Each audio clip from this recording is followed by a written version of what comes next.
Bienvenue, mesdames et messieurs, dans l'invité du jour. À Madagascar, les magistrats sont en colère. Ils sont en colère contre le gouvernement et contre le président Her Radzoari Mampiane. Après de longues semaines de grève et de paralysie de l'appareil judiciaire, ils viennent de donner un ultimatum de 10 jours au gouvernement pour satisfaire leurs revendications. Mais quelles sont-elles? Pour en parler, nous recevons Madame Fanerisoa Enaivo. Elle est justement la présidente du syndicat des magistrats de Madagascar. Elle est notre invitée du jour. Fanerisoa Enaivo, bienvenue et merci d'avoir accepté notre invitation.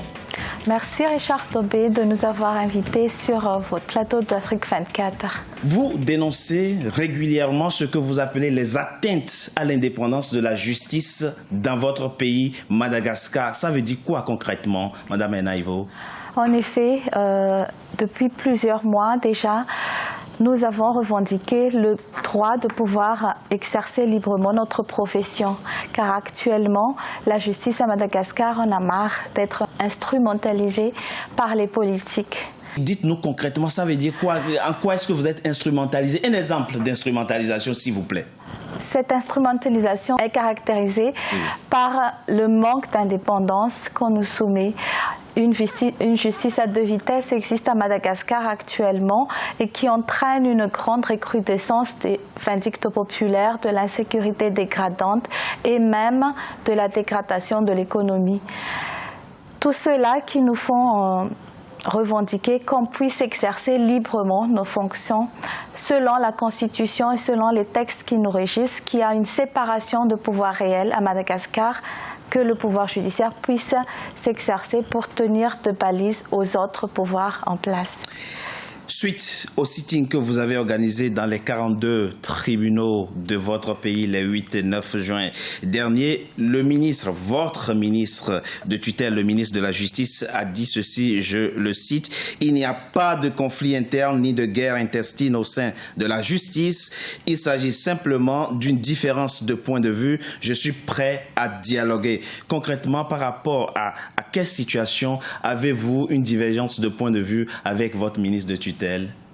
Nous pensons que le ministère de tutelle est à côté de la plaque. Je m'excuse parce que la loi est la loi. Il n'y a pas de différence de point de vue pour l'application de la loi.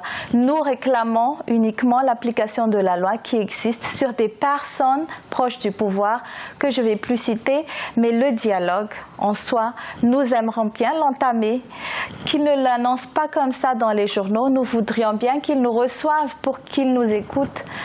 Depuis le temps qu'on réclame un dialogue, et c'est exactement aussi l'objet de notre revendication, qu'ils nous écoutent, qu'on nous écoute pour dire qu'est-ce qu'on veut exactement, parce qu'ils croient autre chose et on dirait qu'il y a une différence de point de vue. Oui. Mais nous, on réclame que la loi soit appliquée, que les textes soient appliqués, c'est tout. Quelles mesures concrètes principal le gouvernement doit-il prendre maintenant pour vous rassurer et pour garantir l'indépendance de la justice dans votre pays, Madagascar? Déjà, nous avons réclamé hier lors de notre dernier AG que nous voulons déjà entamer un dialogue, qu'on puisse être reçu par le ministre de la Justice et les tenants du pouvoir qui affirment avoir encore la volonté de dialoguer. Nous aimerions bien qu'ils nous reçoivent déjà et qu'ils puissent nous écouter parce qu'on est en train de nous opposer la sourde oreille.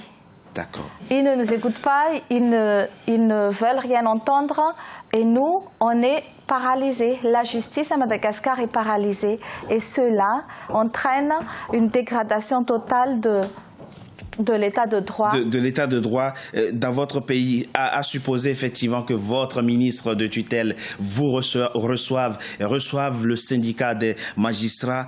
Qu'est-ce que vous attendez de lui? Que voulez-vous qu'il fasse concrètement pour que vous soyez satisfait? Nous attendons que le ministre, qui représente quand même l'exécutif au niveau du gouvernement, qu'il nous laisse travailler tranquille. Ce n'est pas le cas en ce moment? Ce n'est pas le cas. Je m'excuse, ce n'est pas le cas. Qu'on nous laisse travailler tranquille dans l'indépendance, comme nous disons toujours, suivant les textes. Que l'exécutif ne s'immisce plus dans le pouvoir judiciaire et qu'ils s'occupent plutôt de faire avancer le pays, de s'occuper de ce qui leur regarde, de faire leur boulot et nous les nôtres. Comment doit-on s'imaginer l'obstruction de l'exécutif, ou du moins l'intervention de l'exécutif dans le judiciaire? Les enquêtes ne sont pas faites librement, les juges ne prennent pas librement les décisions de justice. Je vais vous dire, comme je dis, il y a une justice à deux vitesses. Pour les petits cas, oui, les juges, ils peuvent le faire librement.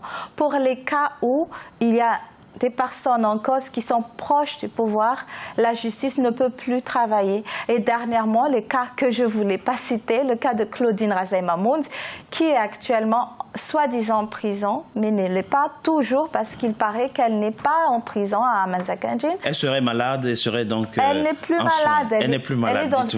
Elle devrait être dans une prison, mais il y a d'autres cas. Ce dossier doit être instruit.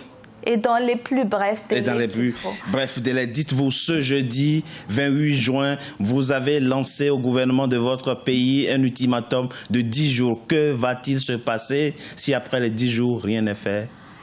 Si après les 10 jours, nous n'obtenons pas le dialogue qu'on veut déjà pour présenter les principaux points de nos revendications, nous allons entamer une grève qui va durer pour l'instant 7 jours et qui risque d'être continué un peu plus longtemps s'il le faut. Faniri Soa Enaivo, merci d'avoir accepté notre invitation. Je rappelle que vous êtes magistrate, présidente du syndicat des magistrats de Madagascar. Merci à vous. Merci à vous.